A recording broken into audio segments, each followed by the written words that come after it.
सुप्रभात बच्चों, सभी को मेरा आशीर्वाद। आत्मत्राण कविता के प्रश्न अभ्यास में हम चलते हैं। क है, निम्नलिखित प्रश्नों के उत्तर दीजिए। कवि किससे और क्या प्रार्थना कर रहा है? कवि ईश्वर से प्रार्थना कर रहा है। यह प्रार्थना करता है कि वह उसे विपत्तियों से उबारने का काम न करे। वह यह चाहता है कि मेरी आंतरिक चेतना में, आत्मविश्वास में किसी प्रकार की कमी न हो और वह विपदाओं से घबराए नहीं। बड़ी बड़ी विपत्तियों पर भी वह विजय प्राप्त कर ले। किसी भी प्रकार की वो किसी से सहायता नहीं चाहता है। वह अपनी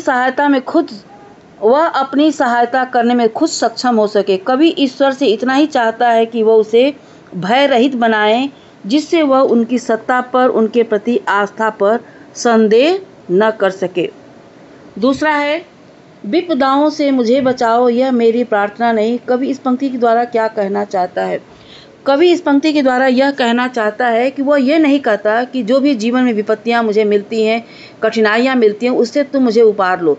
वो ये नहीं चाहता। वो यह चाहता है कि मुझे तुम इतना सक्षम बना दो कि मैं उन विपत्तियों का डट कर सामना करूं। संघर्ष के द्वारा, शक्ति के द्वारा, ताकत के द्वारा मैं किसी प्रकार से कमजोर न हूं। यहाँ पर कहने का तात्पर्य यही है। कवि सहायक के न मिलने पर क्या प्रार्थना करता है? कवि सहायक के न मिलने पर यह प्रार्थना करता है कि हम इतने आत्मविश्वास, पौरुष और शक्ति से लबरेज हों, इतने सामर्थ्यवान बन जाएं कि हमें किसी सहायक की आवश्यकता ही न पड़े। हम डट करके सुख हो या दुख हो, हर परिस्थिति का सामना खूब अच्छे से करें।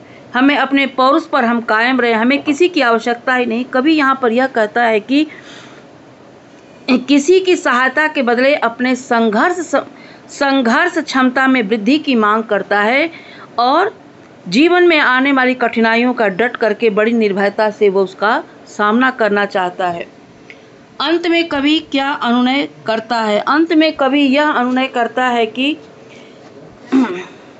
हमें भय रहित बनाएं, आपदाओं को झेलने की तथा उससे उबरने की क्षमता दें। वह यह चाहता है कि सुख के दिनों में भी वह उदार बनकर वंचितों के अस्तित्व में स्वयं की पहचान करे। वो अपने को ठगा हुआ न महसूस करे।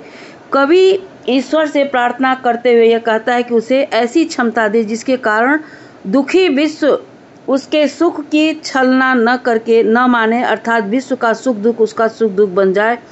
चारों ओर दुखों से घिरने पर भी भले ही संसार के लोग उसका साथ छोड़ दें, लेकिन किसी भी प्रकार से ईश्वर पर वो संदेह व्यक्त न करे और उनके पर उसकी आस्था हमेशा बनी रहे। आत्मत्राण, पांचवा प्रश्न, आत्मत्राण कविता की सार्थकता कविता के संदर्भ में स्पष्ट कीजिए। तो यहाँ पे कवि ने समझाया, आत्मत्राण का अर्थ होता है अपने आंतरिक भय से बाहर आना। हमें किसी प्रकार का भय न हो, मेरा आत्मविश्वास बना रहे, यानी अपनी सुरक्षा खुद करना, मुझे किसी की आवश्यकता न हो।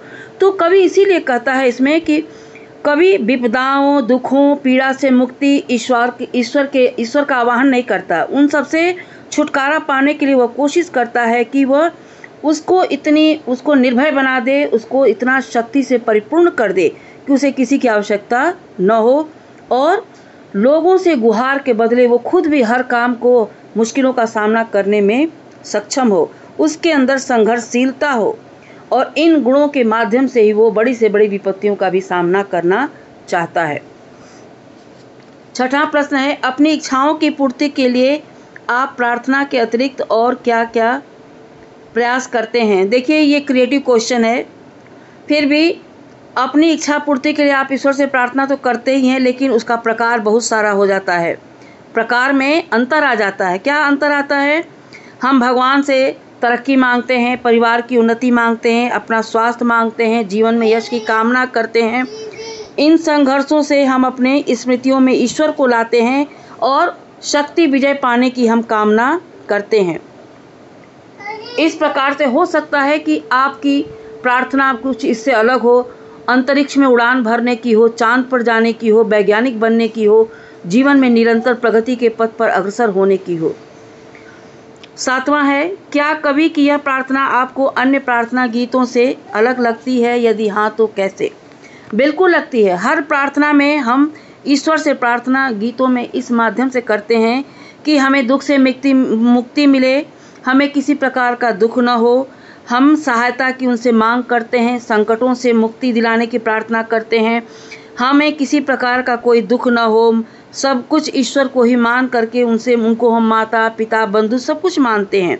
और ऐसे प्रार्थना गीतों में आत्मविश्वास नहीं होता, उसमें सिर्फ हम उन पर निर्भर होते हैं कि हमारे दुख का हरण करे, हमारे मुश्किल का सामना करें, हमें ऐसी शक्ति दे। ऐसी शक्ति की बात नहीं करते, हम उन्हीं पर पूरी तरह से हम आश्रित हो जाते हैं कि ईश्वर तो हमें हमारी सहायता अवश्य करेगा, भले ही रूप उसका अलग हो। अब बच्चों, हम अगले प्रश्न में अगली क्लास में मिलेंगे। आज बस इतना ही।